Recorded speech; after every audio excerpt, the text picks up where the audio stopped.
Hello, I'm Layla. I grew up with the best parents an only child could ever ask for. In my mind, I always thought of my parents as my big brother and sister. Life was calm and sweet until everything came clashing down. As a teen, I was so excessive to the point that I didn't take no for an answer. I got all I asked from my parents, but I was never satisfied for some reason, and I kept feeling unfulfilled. That's why I kept asking for more. On the eve of my 15th birthday, I had a huge argument with my dad over whether or not I should go out. After things got really heated, I told him I hated how he treated me and furiously ran to my room and shut the door so hard the house reverberated from the anger inside me. After a while, I heard a loud bang come from my parents' room that put some fear into me. I strolled towards the room, feeling my anger slip into my fingers, and opened the door. Nothing prepared me for the sight. I saw my dad on the floor. My heart sunk. Mom was scrambling, jerking him,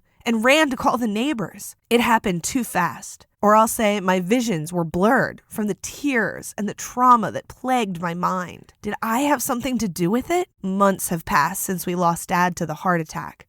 My first real taste of life's bitter whip. We managed to get things in order, so to speak. Mom was working about 2 to 3 jobs. I really don't know. I see her most nights exhausted, passed out on the couch. After Dad's death, I was pretty much out of sorts. Picture the narcissistic teenager who just lost her dad. I was deeply shut out from everything and everyone. I felt angry at myself and everyone I know. Most times I was angry at my mom. She was always too busy for me, always said she had to work, and despite her working full time, she barely provided me with the money I needed. Like one time, I was dying to learn piano with my friends. And when I told Mom, she said that she'll register me at the arena near us, which was a really horrible place. It was too public, and I hated that. I wanted private lessons. However, my mom refused and said that private lessons were expensive. I was really angry with her, because I was sure she could afford it. If Dad were here, he would have agreed to pay for the lessons. I stormed right out before tears well up in Mom's eyes. The following week, I was already learning piano. It felt good, but as usual, Mom wasn't around on most Saturdays. Despite allowing me to have private lessons, I still struggled to get my mom to pay me for stuff. She always wanted me to buy whatever is on sale, and I hated it. I wanted the best pieces, like my friends, but she was a total buzzkill. Weeks later, things really got out of hand. My friends and I were excited for the biggest concert of the year, and then it came again. My mom and her magic ability to ruin everything. She went on and on about how much money she was spending on me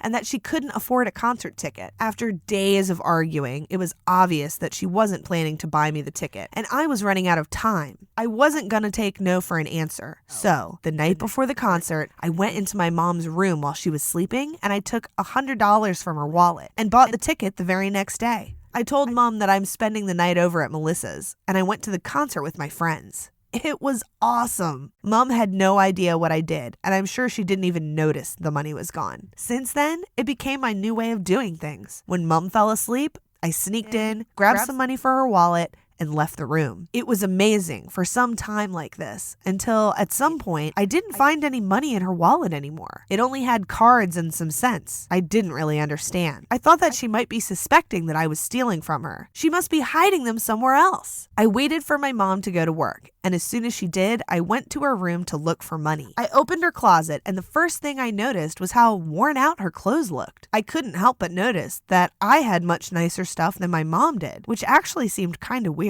I never really thought about it much, but I hardly saw my mom ever buying anything for herself. But it can't be. She worked 2 jobs, and it was only me and her in the house. The more I thought about it, the more I started to understand that my mom was sacrificing a lot just to keep me happy. And in return, I stole her money. I felt horrible. I had about $160 hidden in my room, and I couldn't wait to give it back to her. I took the money and I left the house to go meet her where she works. She was on a shift in a nearby cafe that I never really went into. I walked up there and I saw my mom through the glass doors. She looked tired and upset. She was speaking to the owner when I came in, and I stood behind her waiting until she finishes. I couldn't help but overhear what they were talking about. My mom was asking the owner to loan her some money, which she was going to pay him back later, and the owner was refusing. I heard him say that she's always late to give him his money back and that her paycheck cannot cover it all. Oh God, I couldn't believe what I was hearing. What did I do to my mother? I felt like the most selfish being in earth at that moment. Before they finished,